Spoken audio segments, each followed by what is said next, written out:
मुझे किसी तरह से सारे ग्रेट पिरामिड्स ऑफ इजिप्ट का अनरिस्ट्रिक्टेड एक्सेस मिल गया है। हम एंशिएंट फेरोज के टूम्ब के अंदर जाने वाले हैं, ऐसी जगह जहां एंटर करना लिटरली इलीगल है क्योंकि यहाँ बहुत खतरा है।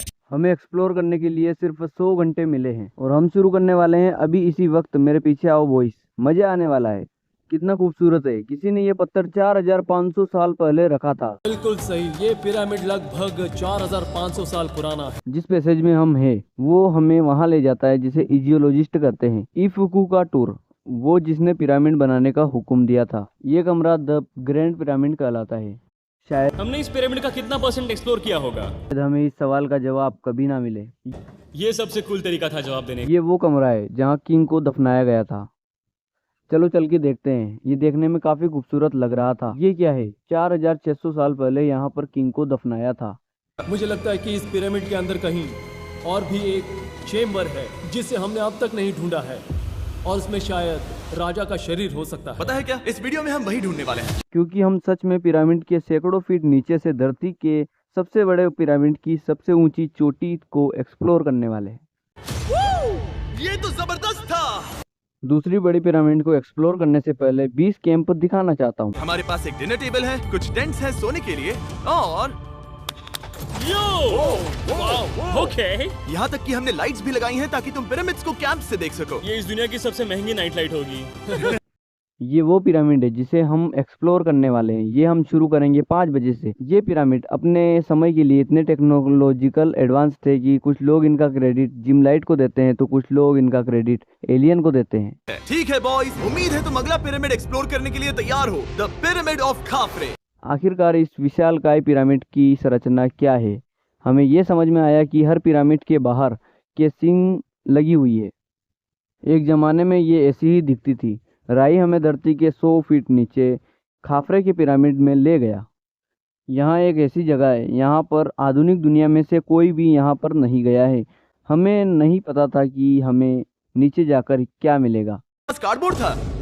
हम काफी समय से मानते थे कि किंग काफरा को यहाँ दफनाया गया था। लाइट फिटिंग के सामान, ये सामान उस जमाने के नहीं है, वो पिरामिड को ठीक करने वाले के सामान है। राई हमें उस रूम में ले गया जहाँ पर किसी जमाने में काफरा की बॉडी को दफनाया गया था। मुझे बड़ी सीलिंग दिख रही है। हम पीछे गए किंग काफरा के रूम में। यहाँ पर डेट है 2 मार्च 1818। लास्ट टाइम फेरो को यहीं पर डिस्कवर किया था, यानी कि किंग काफरा को यहीं पर दफनाया गया था। इसके अंदर लेटना अपमानजनक तो नहीं होगा? लो जी लो, खुद तो मरेगा, हमें भी मरवाएगा। राजा का मकबरा ज़्यादा सवालों का जवाब नहीं दे पाया, लेकिन पिरामिड के नीचे गहराई में स्थित अंडरवर्ल्ड का दरवाजा शायद वो चीज़ है जिसकी हमें तलाश थी। ये टूम उस जगह का रास्ता है जहाँ बहुत कम लोग गए हैं। हम क्या कर रहे हैं? और जाहिर सी बात है, अंडरवर्ल्ड के देवता का टूम काफ़ी गहराई में होगा। ये देखकर काफ़ी गहरा लग रहा था। काल पहले तुम जाओ। ये सच में बहुत गहरा है। अगर तुम गिरे तो ओह हाँ, तुम पक्का मर जाओगे। हाँ। जहाँ पहले हम बहुत ज़्यादा डरे हुए थे, फिर आगे जाकर हमें ये दिखा। 3000 साल पुराना इंसान। मैंने इसे हाथ में क्यों पकड़ा है? इसमें तो मुझे समझ में ही नहीं आ रही है क्या प्रॉब्लम है। जब हम नीचे जाएंगे तो ऑक्सीजन की कमी से बेहोश होने का खतरा भी रहेगा। जैसा कि तुम महसूस कर सकते हैं कि यहाँ की हवा बहुत ही पतली है।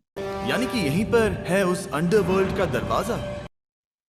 ये रास्ता बहुत ज़्यादा पतला है। यहाँ पर पहले कोई नहीं आया है।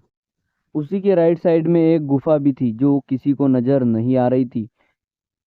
उसी समय मिस्टर बीस्ट का एक फ्रेंड गुफा के अंदर घुस गया और वहाँ पर फंस गया। जैसे तैसे वहाँ से निकला और उस जगह ऑक्सीजन लेवल कम होने के कारण वो सुरंग से बाहर निकल गए और यहाँ पर मिस्टर बीस्ट को 50 घंटे कंप्लीट हो चुके थे। तो फिर मिलते हैं पार्ट 2 में। तब तक वीडियो को लाइक, चैनल को सब्सक्राइब करके बेल नोटिफिकेशन घंटे को ऑल पर प्रेस कर दो। तो फिर मिलते हैं अगले वीडियो में। तब तक के लिए धन्यवाद।